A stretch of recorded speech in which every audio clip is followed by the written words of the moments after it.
चीन इस वक्त दुनिया के रडार पे है और चीन के अंदर भी मसाइल हैं।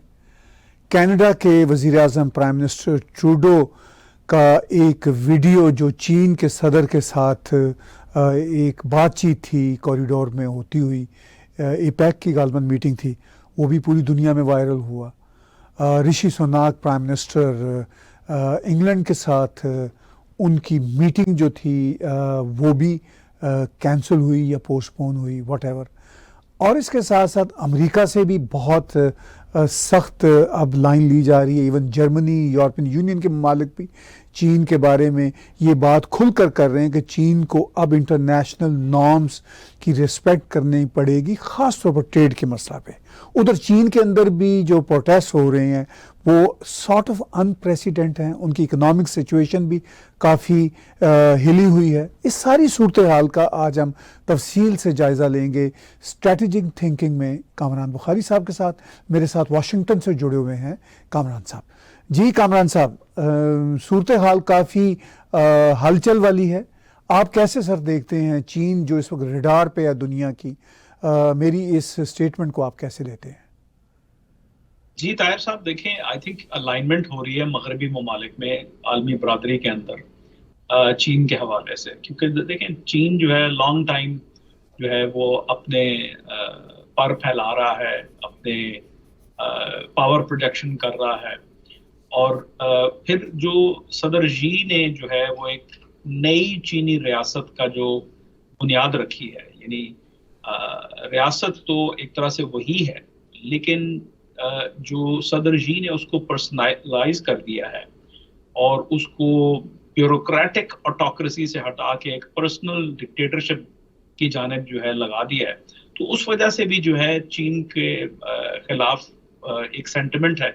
फिर ट्रेड का आपने जिक्र किया, अनफेयर प्रैक्टिसेस और डिसइंफॉर्मेशन और मिस इन्फॉर्मेशन ऑपरेशंस, और फिर उसके अलावा जो अपना टेक्नोलॉजी की जो चोरी है और चीन के जो मुज़िर असरात हैं, जैसे ये तो अब कुछ अरसा हो गया उस बात को, वो जो वावे का सारा इंसिडेंट हुआ था, कनाडा ने जो है वो अरेस्ट कर ली थी उनकी खातून एग्जीक्यूटिव, फिर जो है वो एक बहुत बड़ा तनाज़ा छिड़ गया।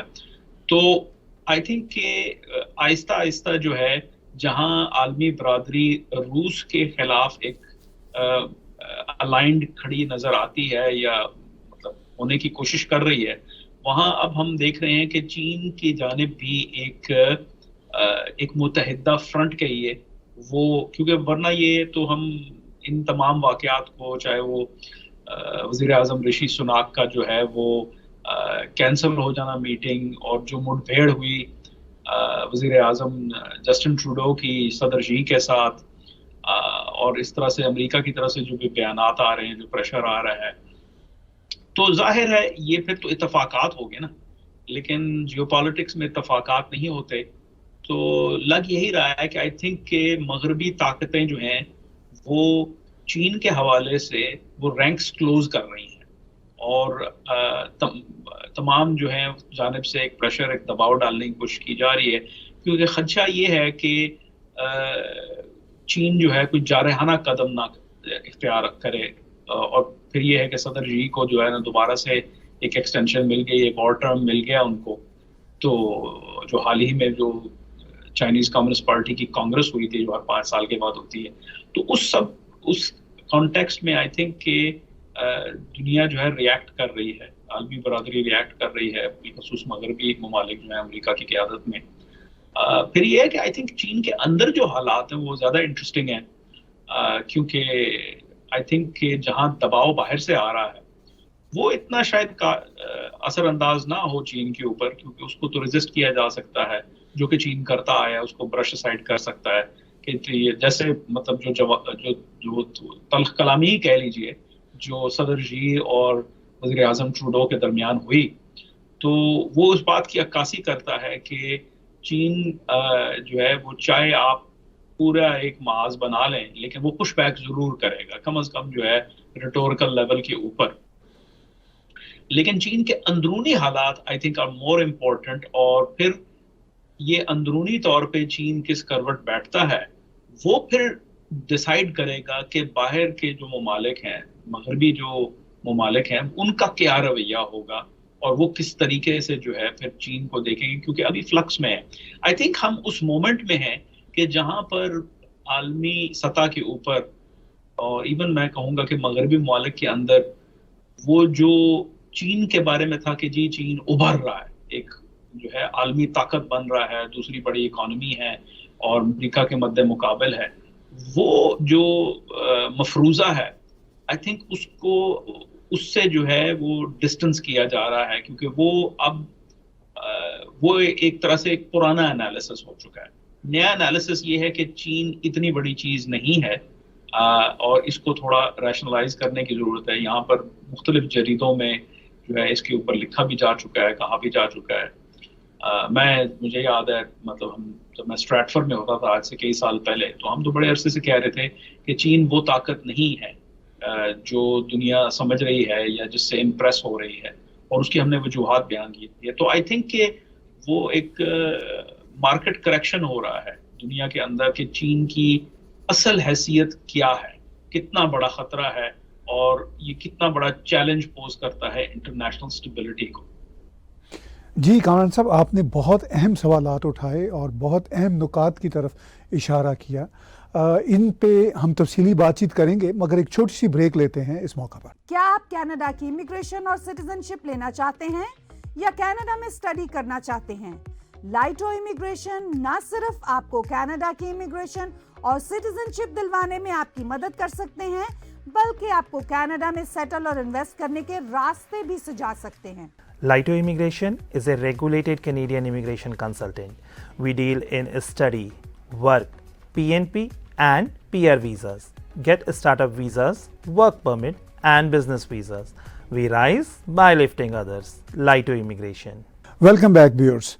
अभी कामरान बुखारी साहब ने बहुत अहम बातें की, और ख़ास तौर पर कामरान साहब जब आप ये कहते हैं कि मगरबी दुनिया ने चीन को गुज़िश्ता 3-4 दहाइयों में ये एक इजाज़त दी या खुली छूट दी कि हम आपको अकोमोडेट करेंगे, मगर अब उनको एहसास हो रहा है कि चीन ने जो ट्रेड के नॉर्म्स हैं इंटरनेशनल लेवल के, उनको उस तरह ऑनर नहीं किया। क्या सिर्फ यही बात है या फिर वाकई ही चीन को थ्रेट समझा जा रहा है? जैसा कि आप कह भी रहे हैं कि चीन उतनी बड़ी ताकत नहीं है, लेकिन दूसरी तरफ चीन और उनके हवारी ये समझते हैं कि चीन एक बहुत बड़ी पावर है और अब वेस्टर्न वर्ल्ड घबरा गया है चीन की सिर्फ उभरती हुई पावर नहीं, एस्टैब्लिश पावर से भी।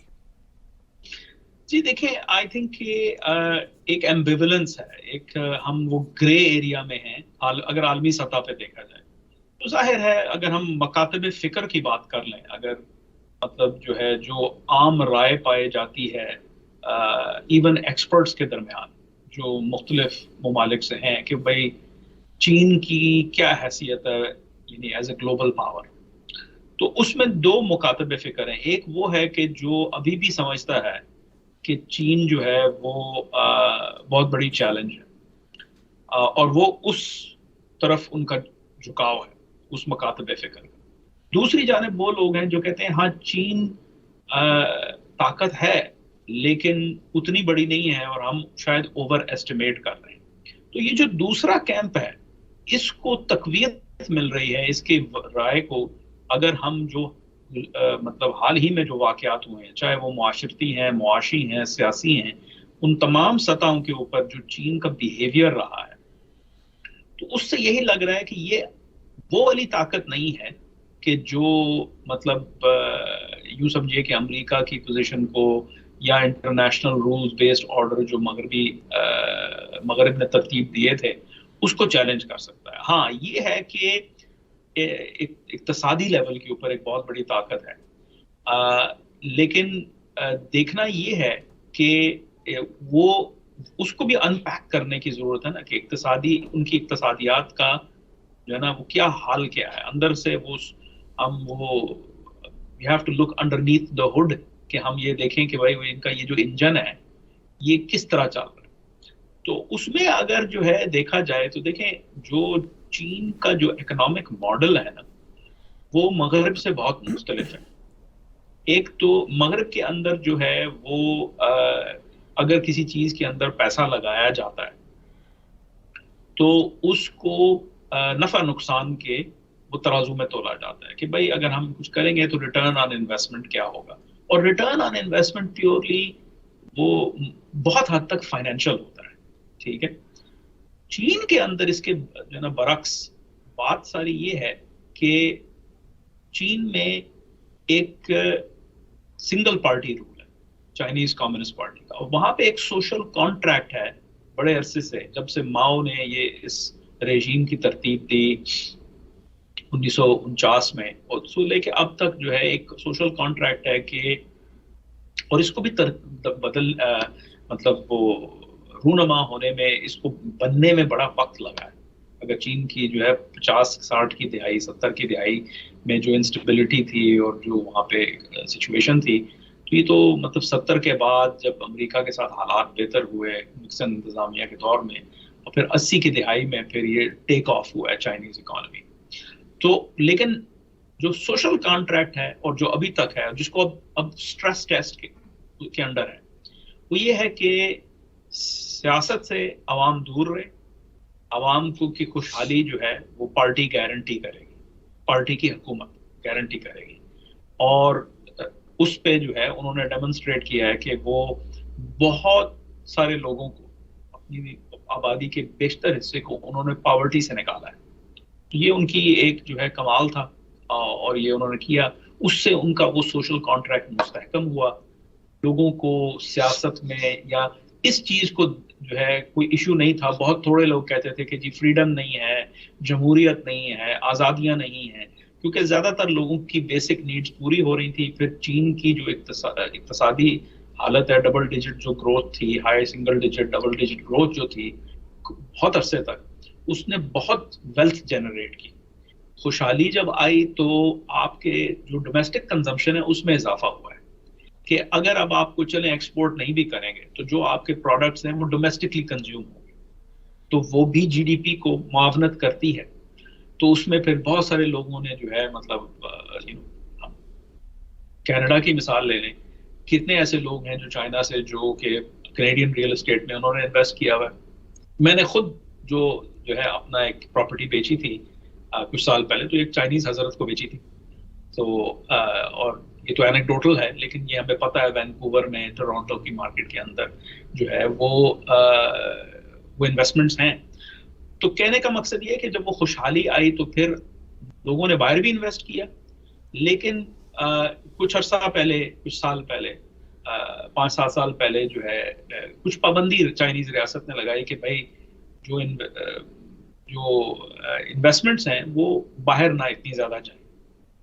तो यहाँ तक कि मतलब कुछ अर्सा पहले न्यूयॉर्क टाइम्स की खबर थी, आज से 4-5 साल पहले की खबर है शायद, कि बहुत सारे चाइनीज लोगों ने एक नई ग्रीन कार्ड कैटेगरी का फायदा उठाया था। वो था इन्वेस्टर कैटेगरी, कि अगर आप कमर्शियल प्रॉपर्टी के अंदर एक खास रकम इन्वेस्ट करते हैं तो आप ग्रीन कार्ड के मुस्तहक हो जाते हैं।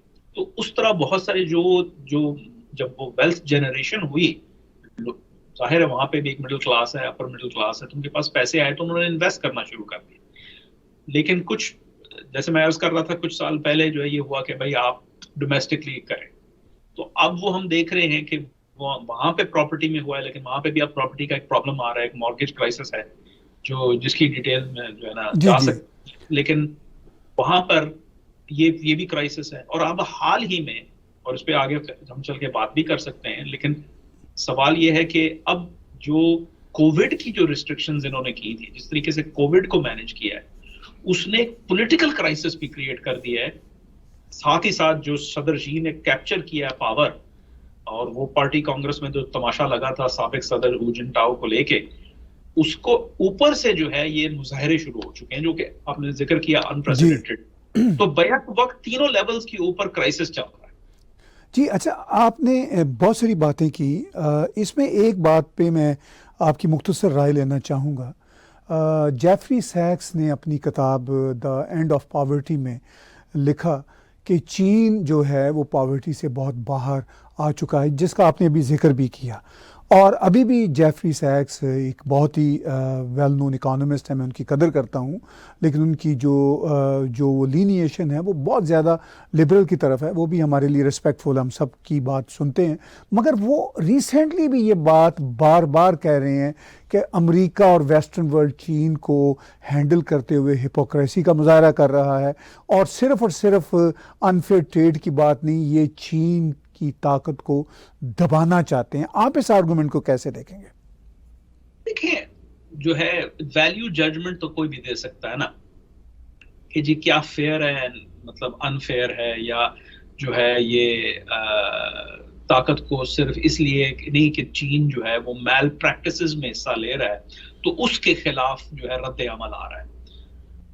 ये जो जेफरी सैक्स साहब हैं, ये कह रहे हैं कि जी अगर ये ना भी हो तो भी चीन को दबाने की एक मुहिम है। देखिए, ये तो कुदरती अमल है ना, कि अगर कोई ताकत एस्टैब्लिश्ड ऑर्डर को, और ये तारीख के अंदर है, ये कोई ऐसी चीज नहीं है कि जिसके अंदर हम ये कहें कि सिर्फ अमेरिका कर रहा है, ये तो तारीख का हिस्सा है कि जब भी कोई एस्टैब्लिश्ड ऑर्डर को चैलेंज आती है तो वो तो मतलब घर तो नहीं चला जाएगा ना, वो अपने ऑर्डर को मेंटेन करने की कोशिश करेगा और जो उभरती हुई ताकत है उसका मुकाबला करने की कोशिश करेगा। अमेरिका का ये है कि अमेरिका का एक पहली वो दुनिया की ताकत है कि जिसने हकीकी तौर पे ग्लोबली जो है एक ऑर्डर को तरतीब दिया है दूसरी जंग अज़ीम के बाद। तो अब अगर चीन जो है वो जो उस ऑर्डर के अंदर जो है वो खलल ला रहा है, और चीन कोई बरादर जमहूरी रियासत तो है नहीं, एक आमराना निजाम है, एक नेगेटिव फोर्स है। अब वो वीगर्स के साथ जो कर रहे हैं, तिबेटियंस के साथ जो कर रहे हैं, हांगकांग के साथ जो उनको वापस मिल गया था बड़े अरसे के बाद बरतानिया से, वहां जो वो हाल कर रहे हैं, और जो जिस तरीके से जो है वहां पे मतलब इंसानी हकूक की पामाली होती है, तो ये एक नेगेटिव ताकत है। तो ऐसा नहीं है कि ये प्योर जियोपॉलिटिक्स है, यहाँ वैल्यूज भी एडेड है। मतलब हैसियत जो है हमारे अक़दार जो मग़रबी अक़दार हैं, जहाँ हम ह्यूमन राइट्स हमारे लिए एक जो है बहुत अहमियत का हामिल है, जमहूरी अक़दार, हम ये नहीं कह रहे कि हम लोग जो हैं वो बहुत मतलब हमसे गलतियां नहीं होती, हमसे मुराद मगरब या अमेरिका या कनाडा, बरतानिया, यूरोप वगैरह हमसे होती हैं, लेकिन हमारी गलतियां वो जो है पेल कर जाती हैं जो कुछ चाइना दीदा दनिस्ता तौर पे करता है। मतलब आप देखें टेक्नोलॉजी की चोरी, जिसको जो है वो मतलब कलोकियल में कहते हैं जी, फिर वो रिवर्स इंजीनियरिंग करते हैं टेक्नोलॉजी को हासिल करके, ये अनफेयर प्रैक्टिस है ना। दूसरी बात कि आप अपने लोगों को दबा रहे हैं। अगर जो है हम ये जो मुसन्निफ हैं इनकी बात को इसके मंतकी अंजाम तक लेके जाएं, तो अगर कुछ ना करें अमेरिका, तो मैं ये पूछना चाहता हूं इन सब लोगों से कि जो कहते हैं जी कि जी अमेरिका जो है वो ज्यादती कर रहा है चीन के साथ या मगरब ज्यादती कर रहा है, मैं उनसे ये पूछना चाहूंगा, क्या आप चीनी ऑर्डर के अंडर रहना चाहेंगे? जो चीनी निजाम है जो उनकी हदूद अरबे के अंदर है फिलहाल, ठीक है, तो आप जो नरम गोशा उनके लिए रखते हैं, और उनकी मतलब वो नरम गोशा रखने का एक पूरी प्रोपेगेंडा मशीन है यहाँ पे। मैं बल्कि ये भी कहूंगा कि जब न्यू लाइन्स इंस्टीट्यूट जिससे मेरा ताल्लुक है, हम लोगों ने वीगर्स के ऊपर एक टॉप नॉच स्कॉलर से एक रिपोर्ट लिखी थी, उन्होंने हमारे लिए पब्लिश की थी कुछ अर्सा पहले, 1.5-2 साल पहले, और उसमें हमने ये दिखाया था कि चाइनीज इंटेलिजेंस एजेंसीज और बड़ी बड़ी जो टेक कंपनियां हैं वो किस तरीके से मिलके तो वो वीगर्स को सप्रेस कर रही हैं। तो उसके रद्द अमल में आप ये देखिए कि चीन के लॉबियस्ट ने जो है वो हम तक पहुंच गए थे, हमें एक खत लिखा, देखें जी ये गलत बयानी कर रहे हैं आप ये जो है अपने अल्फाज, ये फैक्चुअल नहीं है। वो बैक एंड फोर्थ हमारी हुई, हमने उनको दिखाया, तो उनके पास कोई आर्ग्यूमेंट नहीं था, क्योंकि हम तो कोई ऐसी चीज मन घड़त तो नहीं कर रहे थे ना, हम तो जो उनका मीडिया जो कुछ कह रहा था, जो उनके सोर्सेज हैं वही हम जो है कह रहे थे। हम अपनी तरफ, हमारे पास तो कोई इंटेलिजेंस नहीं ना, हम चीन के अंदर तो नहीं बैठे। तो आप ये देखिए, इस बात से अंदाजा लगाएं कि चीन जो है वो किस तरीके से यहाँ पे डिसइंफॉर्मेशन की एक लॉबी है, बड़ी बड़ी जो ना lawyers, law firms, lobbying efforts है। अब तो खैर अमेरिका की हुकूमत जो है इसके ऊपर क्रैकडाउन कर रही है, और ये बाय पार्टिजन जो है मूव है। मुझे कांग्रेस के अंदर Democrats and Republicans on the same page हैं कि किसी तरीके से भी फॉरेन मनी जो है वो अमेरिका की पॉलिसी और अमेरिका के अंदर मुदाखलत नहीं कर सकती, इसकी इजाज़त नहीं देंगे। लेकिन यह है कि अभी तक जो है वो लॉबिंग फर्म्स हैं। जब कानून मजीद सख्त किया जाएगा तो फिर देखेंगे क्या होता है, लेकिन फिल वक्त तो कर रहा है ना। क्यों कर रहा है ये चीज? अगर वो पॉजिटिव फोर्स है, अगर वो बहुत फेयरली जो है वो उभर के आ रहा है, तो फिर मतलब उनको ये क्या करने की जरूरत है?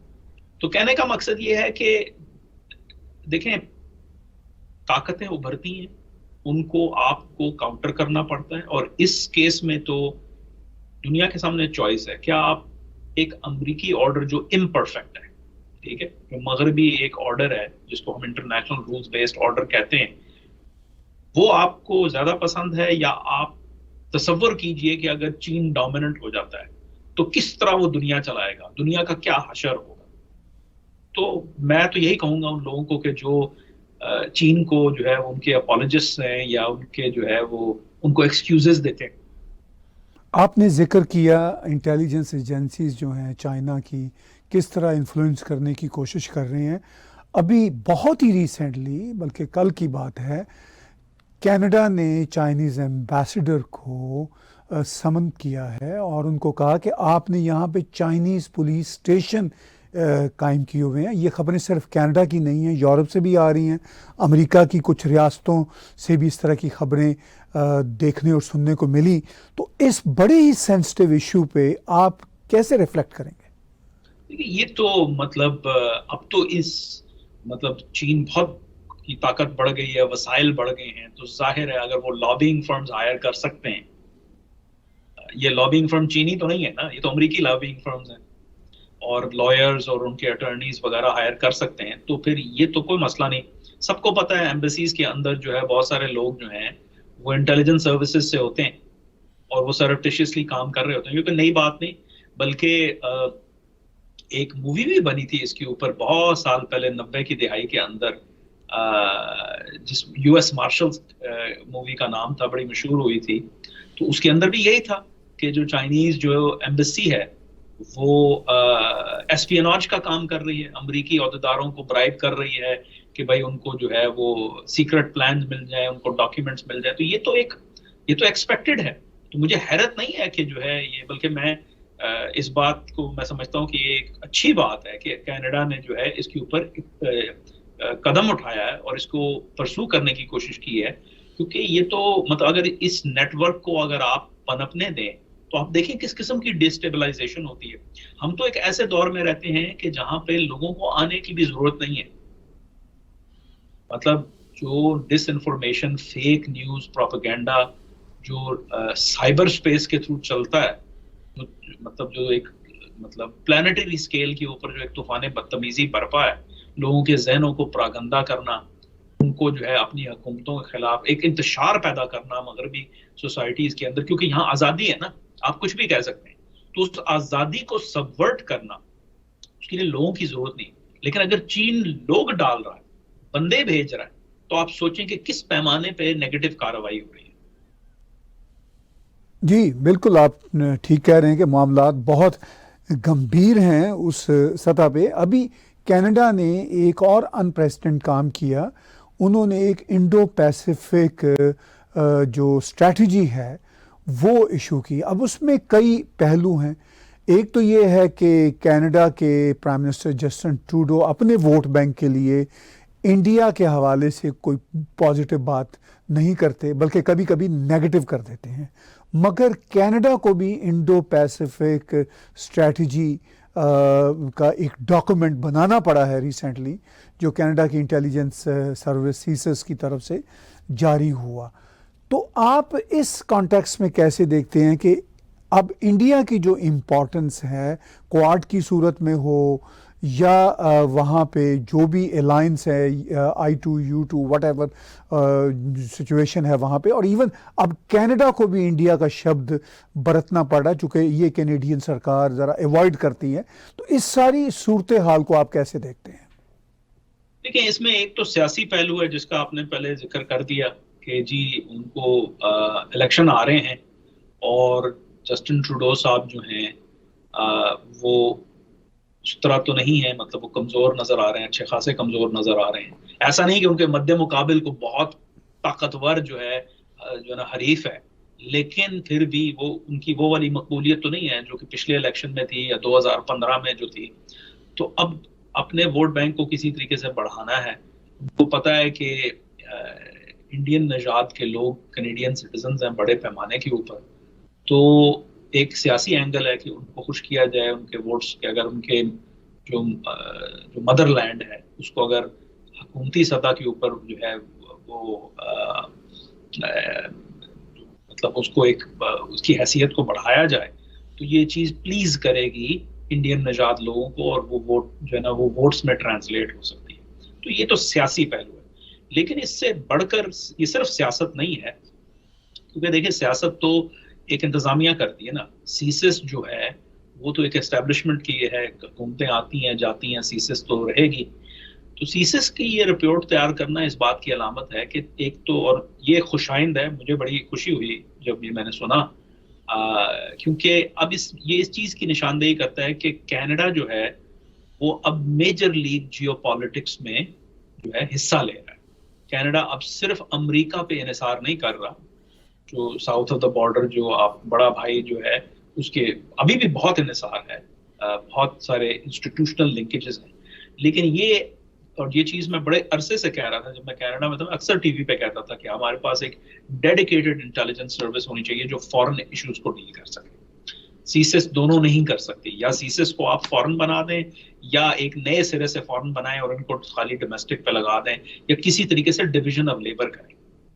तो बहरहाल जो है, और फिर ये था कि कनाडा की फौज की तादाद बहुत थोड़ी थी, एक G7 G8 मुल्क के लिए बहुत थोड़ी तादाद है। अगर आपकी सिर्फ 65,000 जो है कि लगभग एक्टिव ड्यूटी पर्सनल है, और मुल्क का रकबा बहुत बड़ा है, तो आई थिंक ये एक खुशाइंद बात है कि अब जो है कैनेडियन जो रियासत है वो आलमी सतह के ऊपर जो जियोपॉलिटिक्स है, जो फॉरेन पॉलिसी है, उसमें बड़े पैमाने पे हिस्सा ले रही है। कम से कम सोच के लेवल के ऊपर जो है इक़दामात किए जा रहे हैं। और ये रिपोर्ट जिसका आपने हवाला दिया, और इंडो पैसिफिक की जो बात की जा रही है, जो अब गुफ्तगू के अंदर जो है ये इस्तेलाह इस्तेमाल होगी, तो इससे एक बेदारी आएगी। और ये चीज़ जो है, क्योंकि देखिए अमेरिका अकेले तो कुछ नहीं कर सकता ना, तो उसको भी एलाइज की ज़रूरत है। प्रॉब्लम दुनिया के बहुत बढ़ चुके हैं, तो अगर कनाडा स्टेप अप कर रहा है, I think this is a very positive development, इसको हमें वेलकम करना चाहिए।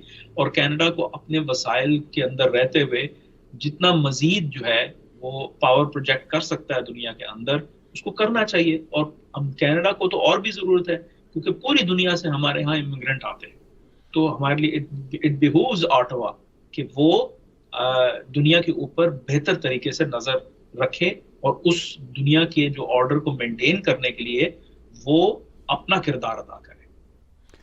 देखिए ये जो एक पहलू है, आप इसको कैसे देखते हैं कि प्राइम मिनिस्टर ट्रूडो की जिस तरह चाइनीज़ प्रेसिडेंट के साथ बातचीत हुई, बल्कि चाइनीज़ प्रेसिडेंट ने एक तरह से उन्हें बहुत बुरी तरह ट्रीट किया। फिर ऋषि सुनाक का जिस तरह की स्टेटमेंट्स आ रही हैं, उनकी मीटिंग भी कैंसिल हुई। अभी फ्रांस के सदर अमेरिका के दौरे पे हैं, और उतरने से पहले ही उनकी तरफ से भी, उनके ऑफिस की तरफ से भी ये कहा गया कि चीन के मसाइल जो हैं वो भी अमेरिका के साथ बातचीत के वक्त एजेंडे पर होंगे। यूरोपियन यूनियन के दूसरे मुल्क भी इस पे बोल रहे हैं, और चाइना भी बहुत बरहम लग रहा है। तो ये जो सारे का सारा सिनेरियो है, इससे यूक्रेन रूस की टेंशन की या जंग की वजह से दुनिया जो हिली हुई है, इस नए मसले से क्या और मसाइल तो नहीं पैदा होंगे? इसको मैं दो पहलू से एक्सप्लेन करने की कोशिश करता हूं। पहला तो अमेरिकी पॉइंट ऑफ व्यू से मैं करता हूं, क्योंकि अमेरिका जो है वो centre of gravity international system का, और ये जितने ममालिक जो हैं, चाहे वो बरतानिया है, फ्रांस है, हमारे एलाइज जो हैं एशिया के अंदर, और कनाडा हो गया, और साउथ पैसिफिक में ऑस्ट्रेलिया, न्यूजीलैंड वगैरह, ये तमाम के तमाम अमेरिका के ऊपर बहुत ज़्यादा इन्हिसार करते हैं। तो और कुदरती तौर पे तो अमेरिका ने हमेशा से जो प्लानिंग ये की है कि दो एडवर्सरीज को बैक वक्त कैसे आप डील कर सकें। क्योंकि ये एक जो लर्निंग कर्व होता है, जब आपका मुल्क जो है बहुत सारी जंगें देखता है, फिर अचानक आपको सुपर पावर का स्टेटस मिल जाता है और आपके ऊपर जिम्मेदारी आ जाती है, तो आपको फिर तैयारी करनी पड़ती है। खास तौर पे जो पहली जंग अजीम और दूसरी जंग अजीम के बाद जो एक लर्निंग हुई थी, वो यही थी कि अमेरिका की जो foreign policy, national security, international security जो स्ट्रेटजी है, वो ये होनी चाहिए कि बैक वक्त कैपेबिलिटी हो के दोनों जो दो मेजर एडवर्सरीज को, चाहे वो कोई भी हो, इस वक्त वो रूस हैं, पहले भी था और उस पर मैं आता हूँ माजी के ऊपर, लेकिन इस वक्त रूस और चीन है। तो रूस, ये भी बड़ा जरूरी है कि ये चीज डेमोन्स्ट्रेट करना कि, और चीन को ये बताना कि आप अगर ये समझते हैं कि हम लोग रूस को लेके परेशान हैं और यूक्रेन का मसला है और मतलब जो है उसने मतलब हमें एक तारीख के एक नए बाब में जो ना धकेल दिया है और हमारे ऊपर बड़े कंस्ट्रेंट्स हैं, तो यू शुड गेस अगेन कि आप ये मत समझिए कि हम कमजोर हैं तो आप जो भी मर्जी कर सकते हैं। तो एक तो ये पहलू है। लेकिन जो जहां तक एलाइज का ताल्लुक है, चाहे वो कनाडा है, चाहे वो यूरोप में है या कहीं पे भी है, आई थिंक कि उनके जानिब भी आ चुका है कि ये स्ट्रेटजी कि भाई सिर्फ आप जो है, अब अगर इस वक्त रूस है तो रूस के ऊपर अगर फोकस करेंगे तो कहीं चीन उसका फायदा ना उठा ले, क्योंकि उनके भी इंटरेस्ट इन्वॉल्व है ना, जो है उसमें इकोनॉमिक इंटरेस्ट हैं, सिक्योरिटी इंटरेस्ट हैं, स्टेबिलिटी का इशू है। तो उनके लिए आई थिंक ये भी एक पॉजिटिव डेवलपमेंट है कि हम जो एलाइज हैं अमेरिका के, चाहे वो अटलांटिक इस तरफ हैं या उस तरफ हैं, वो अब इस चीज को समझ रहे हैं कि जो इंटरनेशनल ऑर्डर है वो दो क्राइसिस को संभालने की सलाहियत रख सके। क्योंकि रूस का क्राइसिस तो जा नहीं रहा, अभी तो रूस का क्राइसिस बढ़ेगा, जो है अभी तो शुरू हुआ है। चीन के अंदर भी अब एक नई जो है वो जी साहब की हुकूमत आ चुकी है। जी के पिछले दौर में भी हमने देखा कि एक जारहाना किस्म की कार्रवाई थी।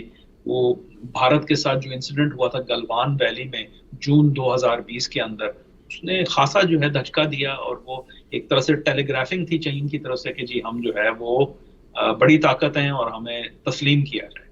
और फिर ताइवान को लेके तो जाहिर है वो हर वक्त ही एक इशू होता है कि ताइवान के ऊपर जो है कुछ चढ़ाई ना हो जाए। फिर ये भी है कि 2049 में जो है जो आने वाले 25-26 सालों के अंदर वो मतलब 100 साल हो जाएंगे इस चीनी रियासत को। तो उसमें ये भी है कि हाँ भाई जो है तब तक क्या होगा। चीन ने भी एक अपने लिए गोल बना लिया है कि हम किस हद तक तरक्की करेंगे, फिर उससे जो है कोरियन पेनिनसुला पे क्या सिक्योरिटी होगी, ताइवान के स्ट्रेट्स के अंदर, वेस्टर्न पैसिफिक के अंदर क्या हालात होंगे, जापान को कितना खतरा है। फिर चीन अकेला नहीं है, चीन का बगल बच्चा भी है नॉर्थ कोरिया, और वो भी अब मतलब उनके भी जो है शेनानिगन्स हैं, वो मिसाइल्स फायर करते हैं और उनके पास न्यूक्लियर वेपन्स भी हैं, या कम से कम न्यूक्लियर डिवाइसेस हैं, वेपन्स नहीं भी हैं। तो ये सारी चीज़ों को आई थिंक कि ये एक बहुत अच्छी बात है कि सिर्फ अमेरिका जो है इसके ऊपर फोकस नहीं किए हुए, ये चीज़ अब जो है एलाइज भी कर रहे हैं, क्योंकि अकेले अमेरिका की बस की बात नहीं है। And I think that's a recognition के रैंक्स को क्लोज करने की ज़रूरत है और ये डेमोन्स्ट्रेट किया जाए। क्योंकि देखें ना पिछले 20 साल क्या हुआ है, पिछले 20 साल का लेसन क्या है, यानी 9/11 के बाद जो 20 साल का जो एक अरसा था 2001 से लेकर 2021 पिछले साल तक, उसका लेसन यही है कि अमेरिका ने और एलाइज ने बस वो एक ही जो है वो बैटल बॉक्स के अंदर अपने आप को फोकस कर दिया, यानी मशरिक वस्ता और मिडल ईस्ट के दरमियान, मशरिक वस्ता और जनूबी एशिया के दरमियान अपने आप को मरकूज कर लिया। रूस ने उसका भरपूर फायदा उठाया, उसने अपने परवर फैलाए, अपने आप को फैलाया, इसीलिए चीन ने भी उसका फायदा उठाया। तो अब ये है कि उस लेसन के बाद फिर बिहेवियर बदलना चाहिए ना, और वो बिहेवियर हम देख रहे हैं बदल रहा है कि अब इस वक्त अगर हम रूस के साथ मतलब फोकस्ड हैं, उस पर मरकूज हैं, तो चीन को गलत सिग्नल ना जाए, वो कोई इस किस्म का काम ना करे। आई थिंक ये प्रेशर बिल्ड करने की कोशिश की जा रही है। लेकिन इससे ज्यादा अहम ये है कि चीन के अंदर जो ये जो नए हालात उभर रहे हैं, प्रोटेस्ट और जो इकोनॉमिक डाउन टर्न है कोविड को लेके, मतलब अब चीज सामने आ चुकी है कि पहले जो है मतलब थर्ड वर्ल्ड कंट्रीज को चीन की तरफ से वैक्सीन्स गए, तो मतलब वो वैक्सीन्स तो पता नहीं उनकी क्या अफादियत है या क्या कारकर्दगी है, पाकिस्तान को भी बहुत सारे वो वैक्सीन्स मिले मिसाल के तौर पे। लेकिन अगर चीन के वैक्सीन उस तरह नहीं चल रहे और वहां वो वैक्सीनेशन का प्रोसेस नहीं हुआ, तो फिर what does that say about Chinese capabilities internally? और फिर उस चीज को वो आपसे मामला मेडिकल लेवल पे ठीक नहीं हो पा रहा, तो फिर आप फोर्सिबल लॉकडाउन कर रहे हैं और समझ रहे हैं कि उससे जो है ये इस चीज को आप रोक लेंगे, और आप फिर ये भी फैक्टर इन कर रहे हैं कि हाँ इससे हमें इक्तसादी नुकसान होगा, लेकिन पहले तो इसको इस मेडिकल इशू के ऊपर, इस पेंडेमिक पे तो काबू किया जाए ना। तो पेंडेमिक काबू नहीं हो रहा, इक्तसादी प्रॉब्लम्स मजीद क्रिएट हो रहे हैं, ऊपर से फिर आपने एक सियासी प्रॉब्लम क्रिएट कर दी, और वो ये है कि लोगों ने मुजाहरे करने शुरू कर दिए। और ये मैं ये नहीं कह रहा कि मुजाहरे करने से जो है कल या परसों या अगले साल या अगले 5 सालों के अंदर जो है चीनी रियासत के खिलाफ बड़े पैमाने पे मुजाहरे होंगे, ये तो हम नहीं कह सकते, क्योंकि इसके लिए तो मजीद इंटेलिजेंस की जरूरत है ताकि कि हम फोरकास्ट कर सकें कि जो अवामी एजिटेशन है वो क्या जो है सूरत इख्तियार करेगी। लेकिन एक चीज जो है वो फैक्ट है, वो ये है कि मुजाहरे सिर्फ ये चीज जो है अगर पहले नहीं हुई तो उसको बस एक दफा होना जरूरी होता है, उसके बाद फिर वो चीज स्टीम पकड़ती है, चाहे उसको 4 साल लगे, 5 साल लगे, 6 साल लगे, एक कल्चर बनता है, एक नॉर्म बनता है कि आप जो है वो मुजाहरे करें। और फिर आज की जो खबर है कि जी उन्होंने मुजाहरे की रिस्पांस में लॉकडाउन के ऊपर ईज कर दिया, तो क्या मैसेज जा रहा है आवाम को? आवाम को ये मैसेज जा रहा है कि अगर आप सड़कों पे आएंगे तो आप अपनी बात मनवा लेंगे। तो आज तो लॉकडाउन है, कल को कुछ और भी मांग सकते हैं। तो बड़ा इंटरेस्टिंग फेज में हम दाखिल हो रहे हैं चीन के हवाले से। आखिर में चीन की लोकेशन के कॉन्टेक्स्ट में जो हमारे बैक होम के रीजन हैं उसके हवाले से भी आपकी राय लेना चाहूँगा। चीन की सरहदें पाकिस्तान, अफ़गानिस्तान, भारत के साथ मिलती हैं, रूस के साथ भी मिलती हैं, और एक बात तो ये कि क्या चीन पे जो दबाव है वो रूस के साथ चीन की शराकत दारी को बढ़ाएगा, जो कि हमने यूक्रेन के सिलसिले में देखा कि चीन मोहतात है, अपना कारोबार भी दुनिया के साथ लूज़ नहीं करना चाहता और रूस का उतना साथ भी नहीं दे रहा जितना तवक्को की जा सकती है। दूसरा, पाकिस्तान की तरफ से हमेशा क्लेम ये होता है कि हमारी चीन के साथ हिमालय से ऊंची, समुद्रों से गहरी दोस्ती है। ये जो रिलेशनशिप है प्रैक्टिकली क्या है और इसका क्या इम्पैक्ट होगा जो मगरबी दुनिया के रडार पे चीन है, चूँकि पाकिस्तान खुद मगरबी दुनिया पे ही बहुत डिपेंड करता है। और तीसरा जो जुड़ा हुआ मामला भारत के साथ है, भारत पे दुनिया का बहुत दारोमदार है, मगर भारत अपने तौर पर अपने फैसले करता है जो कि करने भी चाहिए, और वो चाइना को अपने तौर पर डील कर रहा है। इंटरनेशनल शराकत दारी अपनी जगह पर, मगर जयशंकर साहब की जिस तरह की स्टेटमेंट्स आती हैं उससे वाज़ेह पता चलता है कि भारत अपने तौर पर भी डील कर रहा है। ये तीनों बातें आप कैसे एक दूसरे के साथ जुड़ी हुई देखते हैं? तो पहले तो भारत से शुरू करते हैं। देखिए, आई थिंक कि जहां भारत का बहुत तवील बॉर्डर है, बहुत सारे फ्लैश पॉइंट्स हैं, अरुणाचल प्रदेश के अंदर है, फिर सिक्किम के इलाके के अंदर भी फ्लैश पॉइंट है, फिर जो है लद्दाख के एरिया के अंदर भी जो है वो जगह जगह पे जो है तनाज़े, फिर नेपाल जो है वो एक sort of proxy battle ground है कि जहां पर जो है चीन का भी असर रसूख है, भारत का भी असर रसूख है, तो बराह रास्त तो नहीं है लेकिन फिर भी एक प्रॉक्सी बैटल स्पेस है।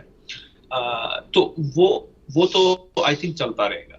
लेकिन साथ ही साथ भारत और चीन की तजारत बहुत ज्यादा है एक दूसरे के साथ, वॉल्यूम बहुत ज्यादा है, तो वो ज़ाहिर उसको मैनेज करना है। तो अगर आप सिर्फ भारत को ले रहे हो, फिर मैं पाकिस्तान की जानिब भी आता हूं, तो आई थिंक कि भारतीय स्ट्रेटजिस्ट जो हैं, अगर अव्वल तो मैं असूम करता हूं कि वो सोच रहे हैं, इस लेवल पे सोच ही रहे होंगे, और अगर नहीं सोच रहे तो फिर उनको सोचना चाहिए। ये मुझे नहीं पता कि वो हैं, लेकिन कहने का मकसद ये है कि चीन की किस किस्म का चीन होगा आने वाले सालों के अंदर। जो मौजूदा हालात, जहां कोविड पे काबू नहीं किया जा पा रहा, जहाँ पे रेजीम अंडर जो ना प्रेशर है, मुजाहरे भी हो रहे हैं, इक्तिसादी हालात भी ठीक नहीं है। जी साहब ने जो एक माओ ने एक पार्टी स्ट्रक्चर बनाया था, तो उसको आप जो है वो हिला रहे हैं बैठ के, उसमें आप अपने लोगों को मतलब एक पर्सनलाइज्ड टच दे रहे हैं। क्योंकि ये तो एक जो जो चीन का जो लीडर बनता था, चाहे वो हू जिनटाओ थे, अभी हाल ही में जियांग ज़ेमिन जो साबिक सदर हैं, उनसे पहले जो थे उनका इंतकाल हुआ है कल। तो ये जितने लोग थे ये आते जाते थे, लेकिन पार्टी कायम दायम थी।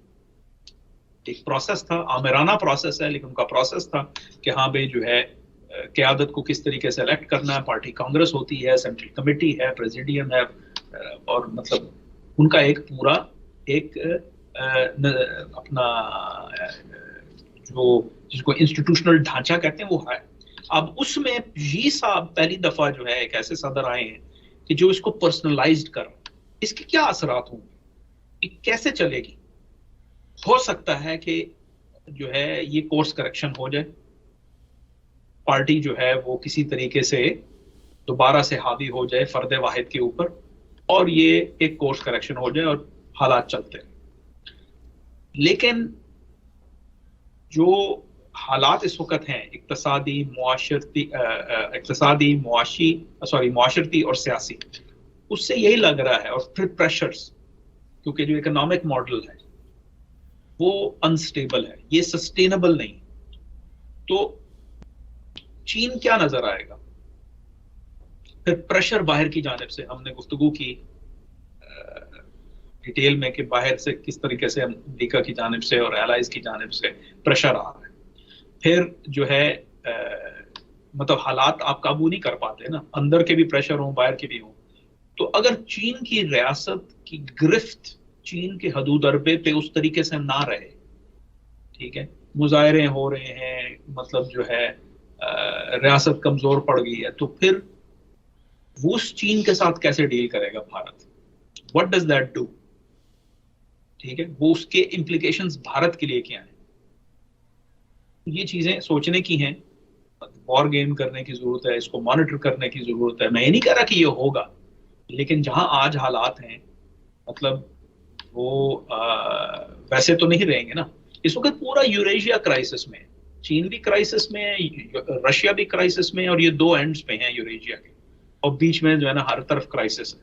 सेंट्रल एशिया पे इफेक्ट पड़ रहा है, जनूबी एशिया पे इफेक्ट पड़ रहा है, मशरिक वस्ता पे इफेक्ट पड़ रहा है। तो ये क्या हालात होंगे। तो ये चीज आई थिंक इंडियन जो स्ट्रेटेजिक थिंकर्स हैं, फॉरेन पॉलिसी डिसीजन मेकर्स हैं, उनको ये इसके ऊपर काम करना है और कर रहे होंगे। अब आते हैं पाकिस्तान की जानिब। पाकिस्तान की सूरत हाल मुख्तलिफ है। पाकिस्तान का इन्हिसार चीन पे बहुत ज्यादा है, क्योंकि पाकिस्तान एक बहुत कमजोर रियासत है। तो अब अगर आपका इन्हिसार, अगर आप पाकिस्तान है, अब पाकिस्तानी स्ट्रेटेजिस्ट को मैं मुखातिब कर रहा हूँ, पाकिस्तानी जो फॉरेन पॉलिसी मेकर्स हैं, डिसीजन मेकर्स हैं, तो अगर आप पाकिस्तान हैं और आप देख रहे हैं कि आपका जो बरादर मुल्क है, जिसके साथ आपके बड़े गहरे रवाबित हैं, उसमें कोई शक नहीं, वो आज से 5 साल के बाद कैसे नजर आएगा। आपके हालात बहुत कमजोर हैं, आपको इस वक्त बहुत ज्यादा जरूरत है फाइनेंशियल एड की। खलीजी ममालिक से भी ले रहे हैं, अमेरिका से भी, इंटरनेशनल फाइनेंशियल इंस्टीट्यूशन से, जापान और मतलब जो है यूरोप से भी, लेकिन चीन के ऊपर भी आपका है और उनके कुछ कर्जे भी हैं आपके ऊपर।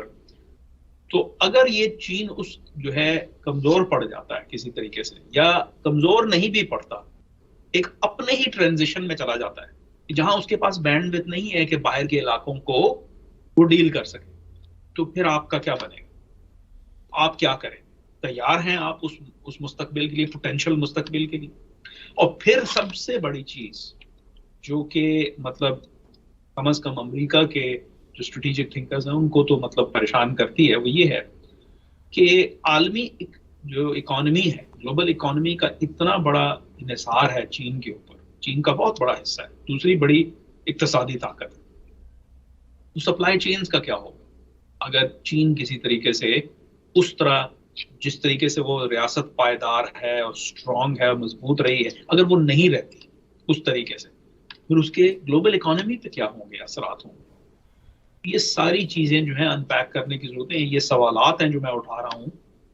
अब मैं कोई फोरकास्ट नहीं कर रहा, मैं सिर्फ कह रहा हूँ कि इन डायरेक्शंस में देखने की ज़रूरत है, आलमी बरादरी को भी, भारत को भी, और बिलखसूस पाकिस्तान को, कि जो अनफॉर्चुनेटली बहुत कमज़ोर है और उसका बहुत ज़्यादा इन्हिसार है चीन के ऊपर।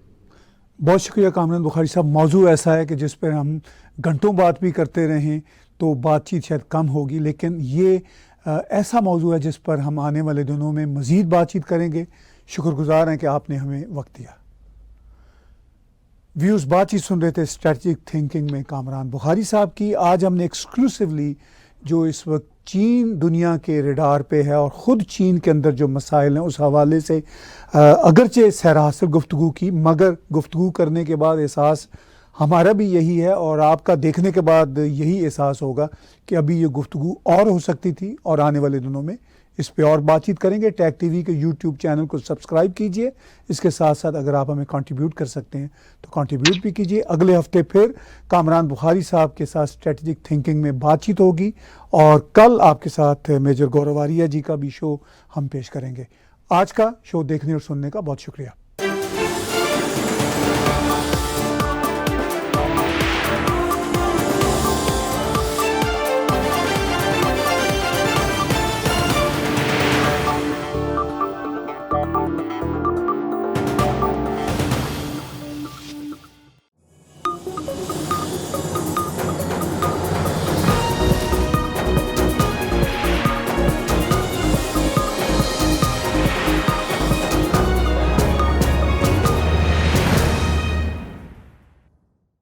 Subscribe Tag TV YouTube channel and press the notification button.